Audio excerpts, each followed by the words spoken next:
number of police and such like. So that will be for the beginning of this week. The suggestion is that it was too little and too late from the RUC yesterday.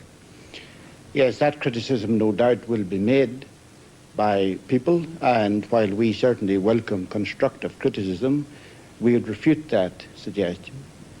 We have looked at what has happened, and we have had many meetings since yesterday afternoon at Windsor Park, and facts show that from the first man over the fence, it was 3 minutes until the police arrived and very quickly put an end to the fracas.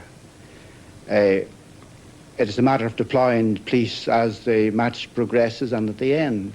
And I am satisfied completely that 3 minutes response to a situation that we could not have foreseen was very good indeed. Must take you up on that point, because you did have the prior warning of trouble during the half-time break when the teams came back out. Some Linfield fans started throwing bottles and coins at the Glentoran goalkeeper. This is true. Just after the half-time, some bottles were thrown from Spion Cop towards that goal end, and in response to that we redeployed some of our men there. But the trouble then at the end of the match took place at the other end of the ground, certainly spilled over into that end.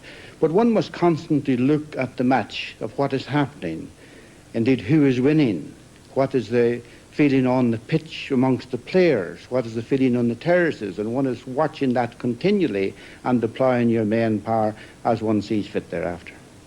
But with that prior knowledge that there might well be trouble at the end of the match, why does it take 3 minutes before policemen can be on the pitch? Well, there are many duties that we have got to do at the football match, and indeed our work only starts really at the end of the match, where all those supporters, or the majority of them, have got to be escorted through the centre of the city. And when the final whistle blows, about 1/3 or perhaps a little more of my manpower at the match have got to leave the grounds into the forecourt and start escorting the people down through the centre of the city. And perhaps one could say that at that time I am perhaps the weakest on the ground at any time of the match. But to redeploy our men, and we cannot produce men out of a hat, to redeploy men, get them amassed and get them onto the pitch in 3 minutes, I am quite satisfied. It was a very fast response. We could not have foreseen people climbing over the fence and invading the pitch. Indeed, prior to the match, I had inspected with the IFA officials the perimeter fence, and we were both very happy that that fence was sufficient to prevent people from climbing over. Obviously, we're wrong on that, and that has got to be looked at again. And that point has now been proved, that that fence is not adequate to stop the fans getting over. But considering the facts once again, would you not admit that you were short of numbers yesterday in the light of what happened? In the light of what happened, yes. When one is making arrangements for these matches, and we did not cut down, I must emphasise, we did not cut down on the manpower. In fact, it was increased because of the significance of the event.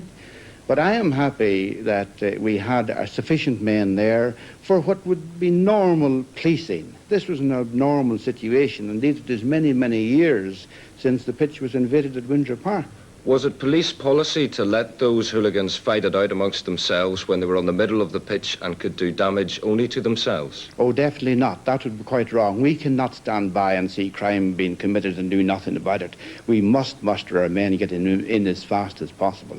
What will your plans be then for next Saturday's replay?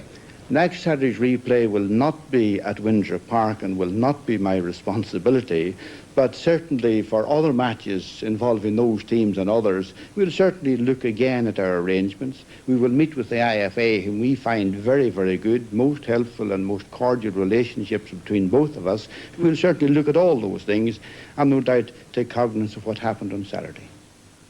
Back to you, Peter. This time